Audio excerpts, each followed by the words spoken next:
প্রতিটি মানুষের ব্যর্থতা ও সাফল্যের যে চড়াই উতরাই, তাই হচ্ছে মোটিভেশনাল স্টোরি।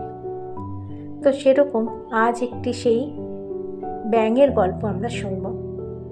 কিছু ব্যাঙ এক গন্তব্যস্থলের দিকে চলছিল।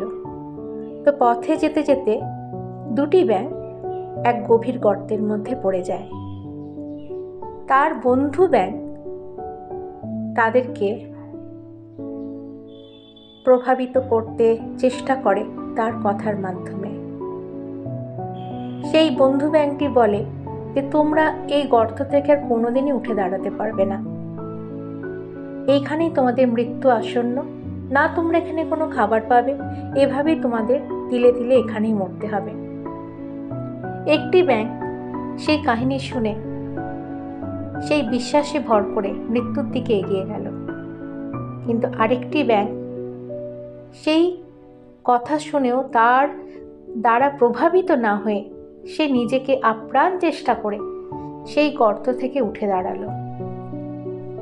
আসার পরে সেই ব্যাঙটি জিজ্ঞেস করলো যে তুমি কি করে উঠে এলে?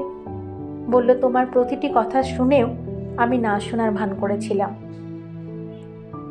এবং এই ব্যাঙের গল্প হলেও আমাদের মানুষের জীবনেরই গল্প, কারণ এখানে আমরা একে অপরের দ্বারা প্রভাবিত হই, কষ্ট পাই, দুঃখ পাই।